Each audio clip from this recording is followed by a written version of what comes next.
Então, pessoal, vou ser breve, tá? Como já foi explicado por meio de live, vou tá sendo mais breve aqui nesse vídeo que vai ficar fixo no canal, tá bom? Veja bem, sobre a unidade 3 de ginástica artística, né, o ponto 7 diz da prática da ginástica artística e suas relações com o crescimento e desenvolvimento do praticante, certo? Vejamos bem, por que os praticantes de ginástica artística são pequenos? Veja bem, deve-se entender que cada modalidade, cada estilo, cada esporte, ele tem um padrão físico, né? Eu digo padrão físico mesmo porque são atletas de alto rendimento. Digamos, lá no basquete eles precisam ser altos, não tem jogadores de basquete com 1,60 m, com 1,50 m, né? Não convém. Goleiro tem que ser com mais de 1,85 m, jogador de vôlei tem que ser alto, certo?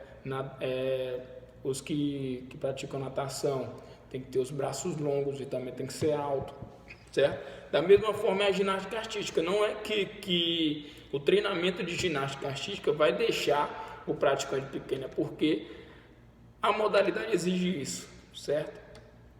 Eles já vêm com um biotipo deles, com uma hereditariedade, digamos, que ele vai ser pequeno, por isso eles praticam logo cedo.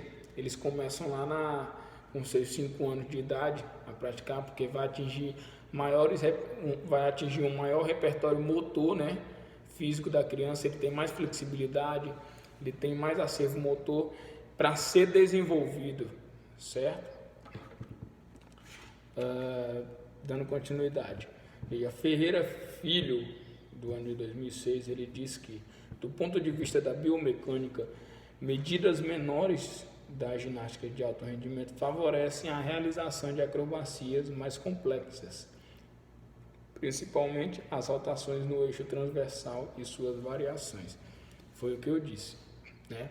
O jogador de basquete tem os seus aspectos porque favorece tal coisa. Então a ginástica favorece nesse sentido aqui, tá ok?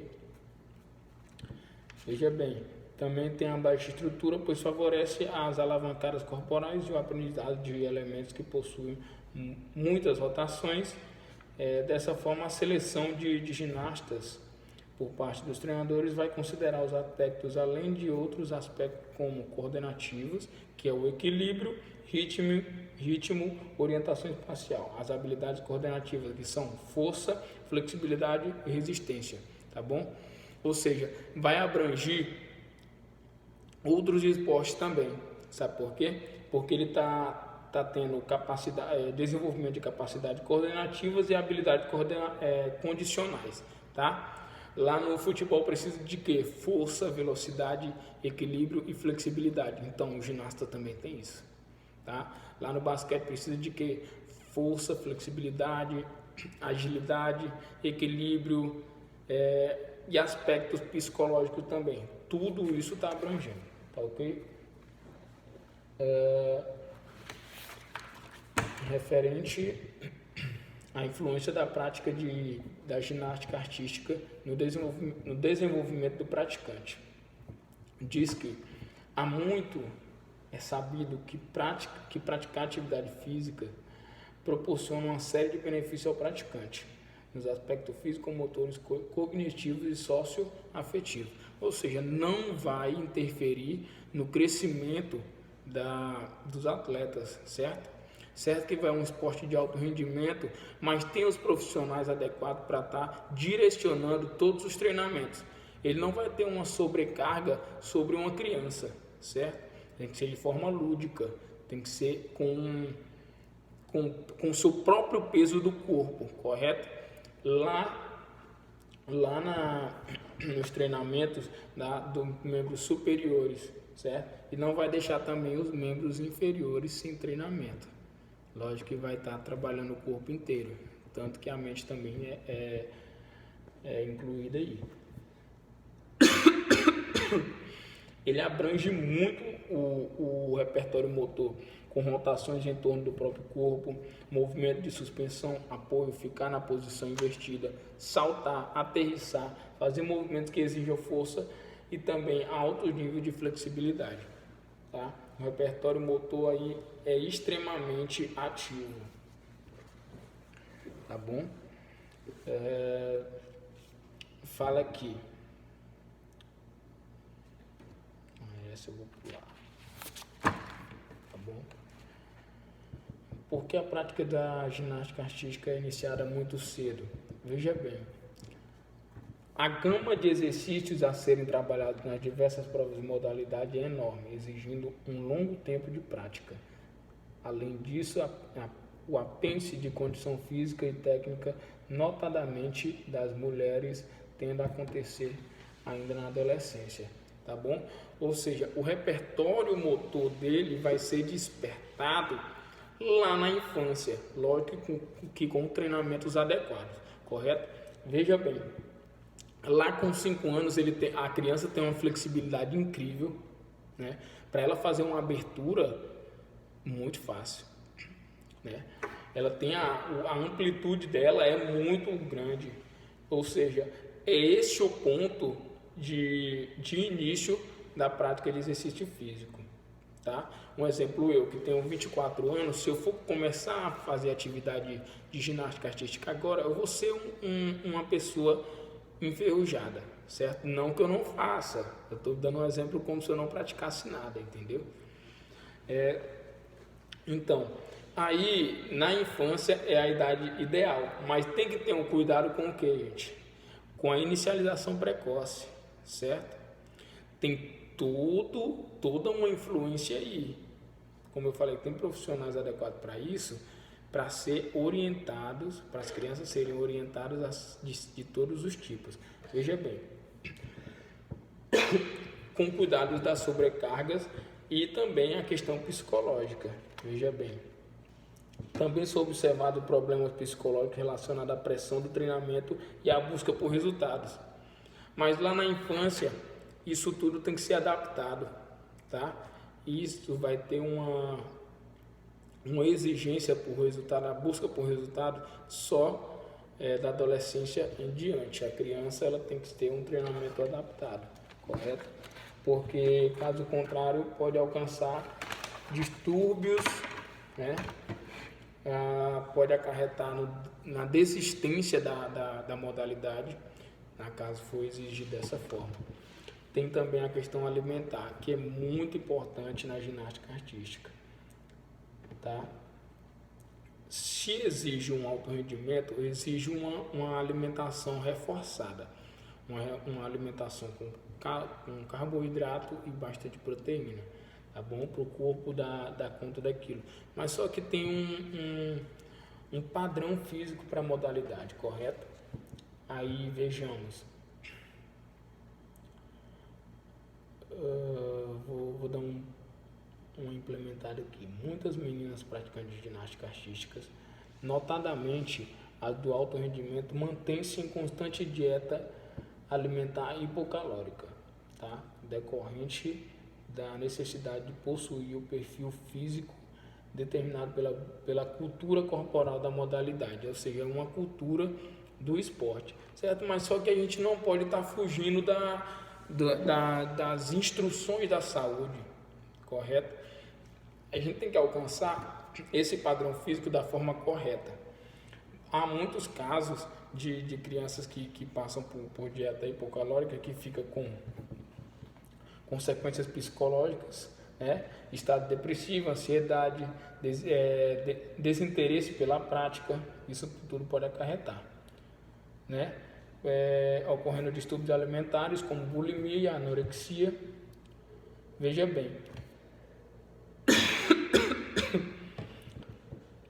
Sundigot, de 1996, fala aqui: pesquisa realizada com ginastas de ginástica rítmica são modalidades diferentes, porém relacionadas. Verificou-se a presença de anorexia nervosa em 2 ginastas e anorexia atlética em 2 outras ginastas. Apesar de todas as atletas estarem extremamente magras, todas relataram que estavam adotando uma dieta hipocalórica, o que confirma a restrição calórica rígida adotada pelas ginásticas, visando uma melhor performance. Tá?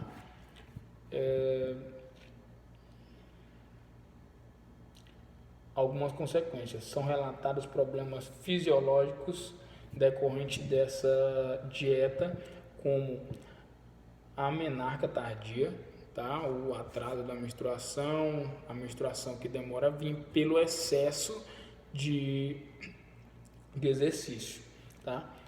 O oligomenorreia, a menorreia e problemas ósseos como osteopenia, fraturas ósseas e escoliose. Eles são causados pela baixa taxa de gordura corporal apresentada pela ginasta de alto rendimento, que é determinada pela baixa ingestão de calorias, tá?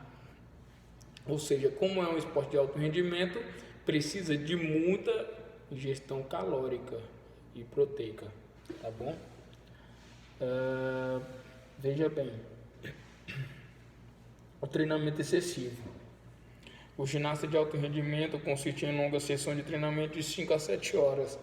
É um processo onde eles exigem bastante do corpo humano, do atleta, correto?